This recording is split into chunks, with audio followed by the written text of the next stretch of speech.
Today's topic is say yes and make it snappy, joldy, get it done, get going right away. And it's an interesting topic, and it's a saying that Sister Gyanamata used to have, that if Paramhansa Yogananda would ask you to do anything, you don't say, oh, but I have this to do, or I don't think I really have the skills to do that, or maybe I don't have enough time. You just, if he asked you to do it, yes, yes. And then you go, oh my, how am I going to do this? But then you figure it out. And it is the right attitude to have when one lives with a God-realized master. And this is actually more than just the fun part of say yes and make it snappy. The reason I chose this topic is I really wanted us to tune into Sister Gyanamata's relationship with Master, that she literally saw him as God in the body. She didn't just think, well, maybe he's correct about this and this, but on this side he's just kind of human and he doesn't know, and I'll just do what I think is right. Even every little thought of hers was, is this in tune with Master? Would Master be pleased with this thought? Sister Gyanamata's birthday was on July 4th, and so this is why we're tuning into her life. And it is a wonderful thing for us to tune into the lives of the saints who made it, who were deeply in tune with Master. And Master even encouraged us to tune into Sister, he called her Sister Gyanamata's life, Rajarsi's life, those of his great saints, because when someone's a Paramhansa Yogananda so high up here that he literally is God in the body, that he doesn't ever make mistakes, that he knows exactly what he's doing, it's hard for us to kind of figure out, how do we even figure out who he is and what's going on? And if we have someone who's kind of a step below, then it's a wonderful thing for us to help understand that. Because when we read Sister Gyanamata's letters, we see how she was also grappling with this sometimes. For example, she writes in her letters that, and I'm paraphrasing big time here, but do I really have to let go of every desire? There was a time when she really wanted to move into the ashram. She moved in. All that was available was a small storeroom for her to keep her things. And she said yes and made it snappy. That was the only room available. She wanted to be near Master. And in that storeroom, she had a little cot that she would sleep on. And something happened where even that, they needed it for a guest or something. And she was thinking, do I really have to give up can't I even just have a bed? I mean, do I have to just give up absolutely everything?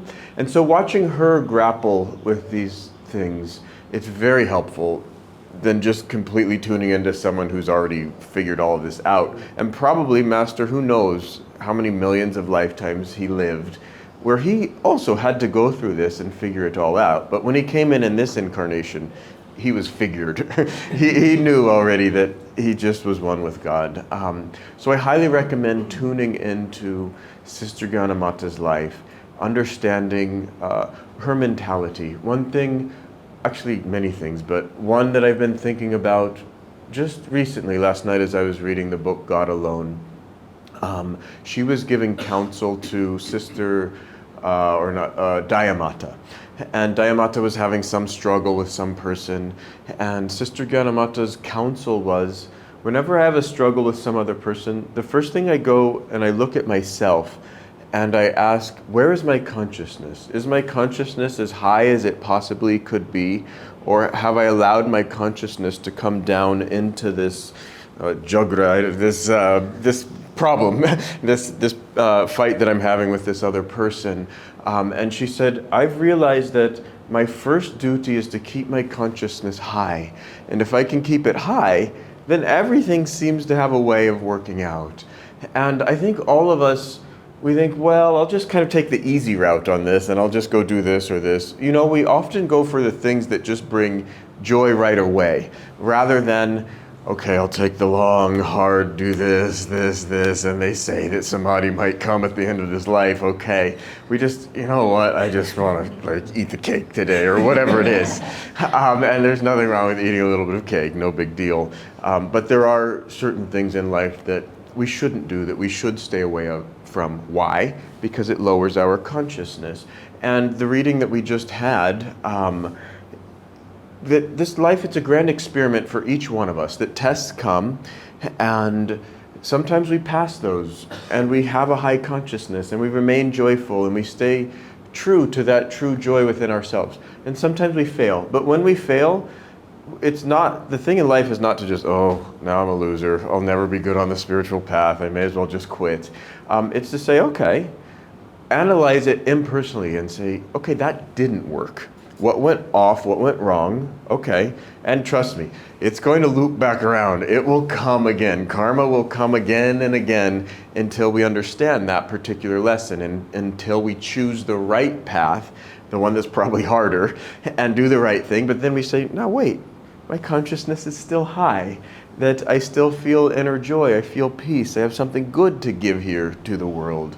And then we'll pass that test, and then others will come. And the spiritual path is not easy. When I first read, actually I didn't read the whole thing, this book, God Alone. I read maybe the first few chapters, and I just said, this lady's so strict. And I was very new on the path. And I was living with someone, and I said, she's like one of those nuns who would tell you, stick out your hand and slap it with a scale or something. And if you did something wrong, I was like, I don't want anything to do with this one. And he said, whoa, whoa, whoa. He had a very certain way of speaking. Whoa, buddy. He would say, whoa, buddy, whoa, whoa. Careful. You don't know who you're talking about. And I just kind of got quiet, and over all these years I've seen that he was absolutely right. That I had no idea who I was talking about.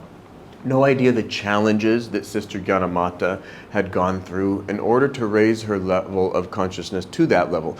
And it does take some amount of strictness. That the spiritual path, it should be joyful, it needs to be fun and light, but when it comes to saying yes or no to wrong things, that if something is presented to us that is wrong, we need to have that strictness and that sternness, that strength within ourselves to say no to the wrong thing. And that strength, it comes from Master. Some of us were at a Kriyaban retreat, I guess last weekend, and there was a man who asked a very simple question, but somehow it really touched me.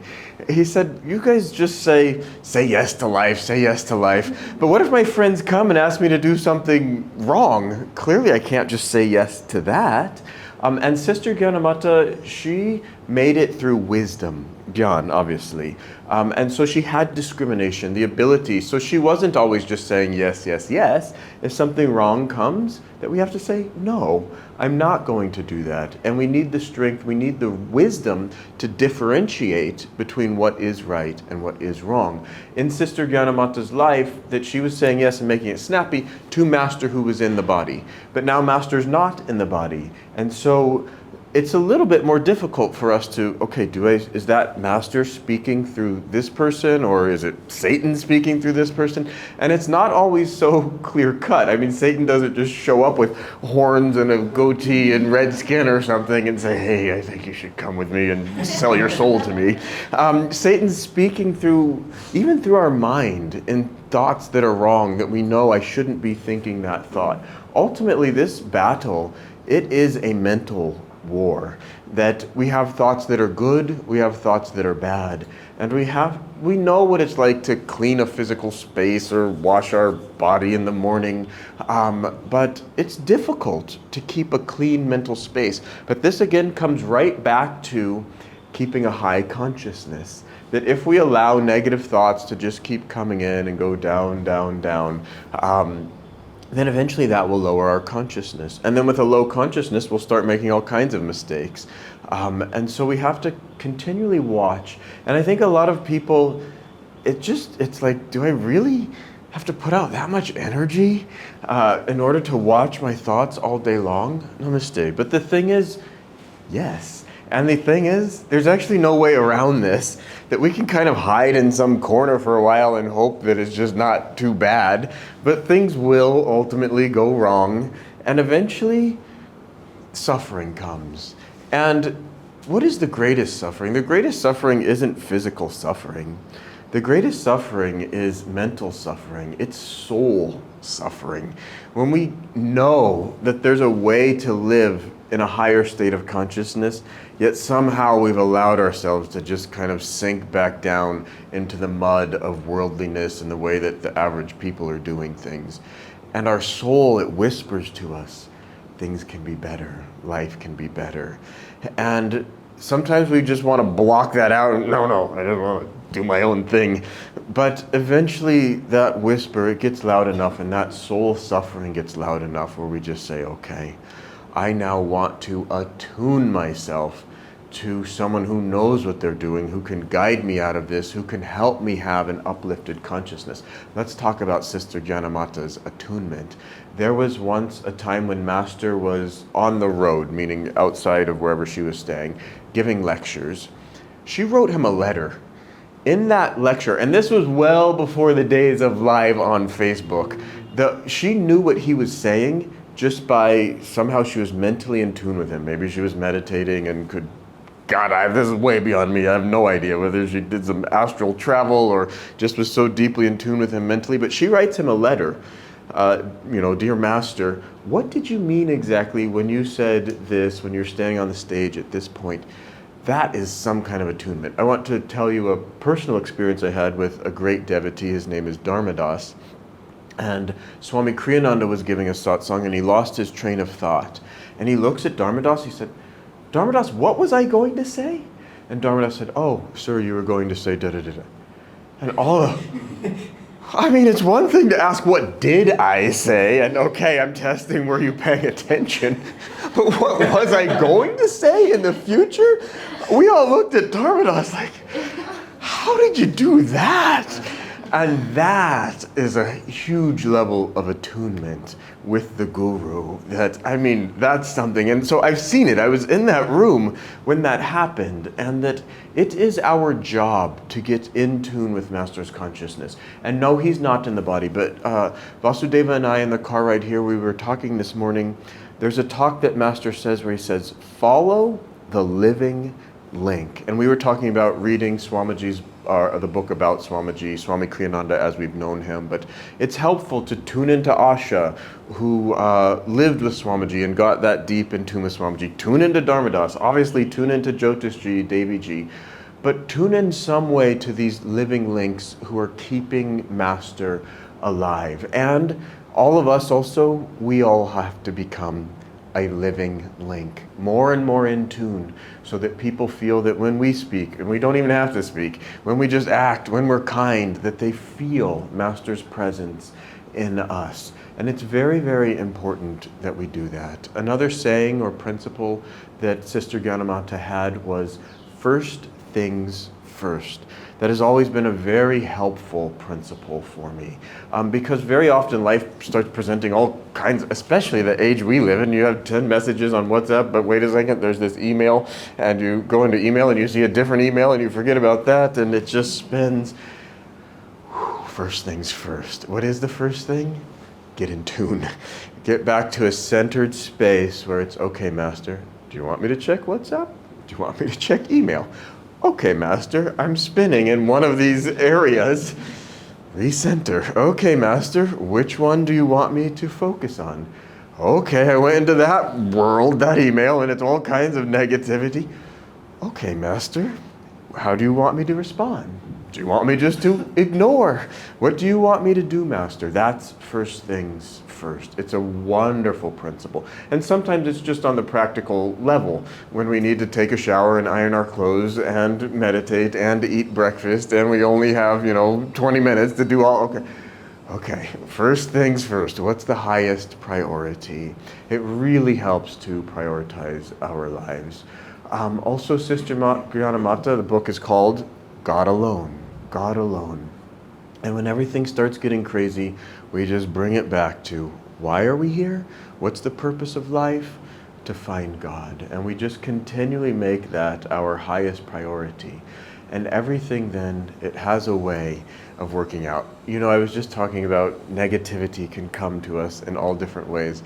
Swamiji had a fun way of just jokingly, he said that normally when there's a sports match going on, some cricket match, that you're talking to a positive person, you say, who's winning? But if you're talking to a negative person, you might say, who's losing? And they would say, oh, I understand that, yeah. Again, we have to watch our consciousness because it's very easy to slip into negativity. And we might just think, well, yeah, but I'm just being practical. Look at the world. This is how it is. But who are the great leaders in life? They're the ones that even when things are negative, they can look for some positivity in that.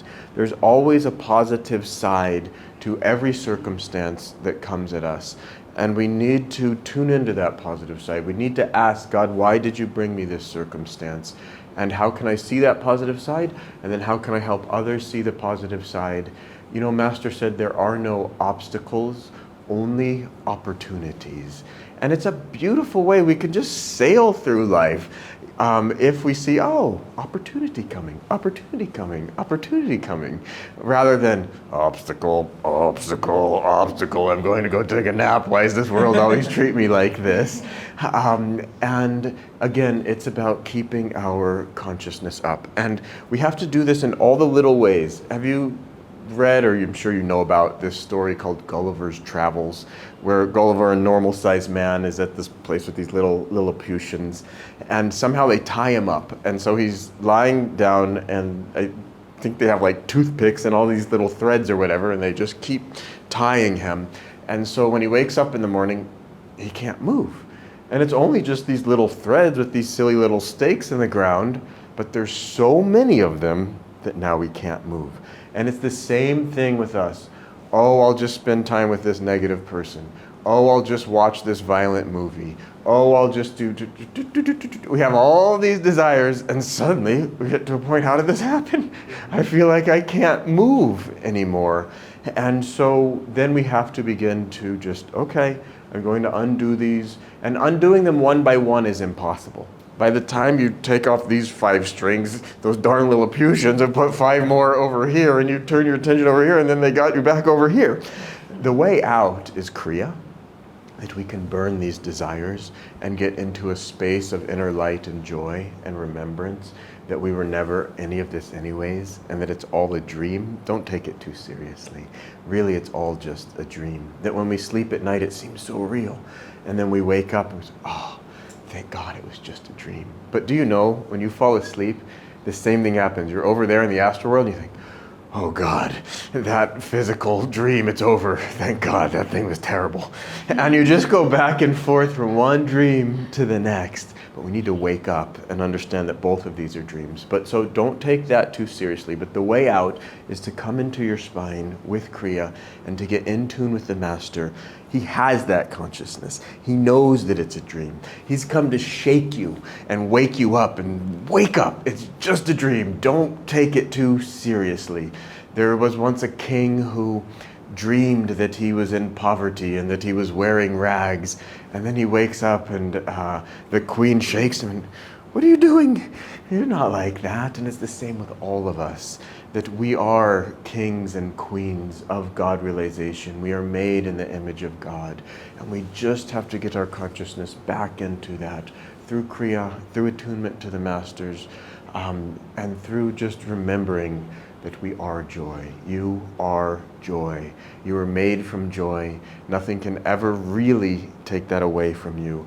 It's just a matter of waking up and a matter of improving our knowing, our remembrance. So don't let go of that. Hold on to it. Continue to tune into the great ones, to Sister Gyanamata, Rajarsi, and obviously Swami Kriyananda. We should tune into him the most, that we are his children and that we are finding God through this particular ray. And live in joy. This is the point of it all. When Sister Gyanamata left her body, what did she say? Oh, joy, joy, too much joy, too much joy. That is all of our destiny as well. So thank you so much. We'll now have an arati.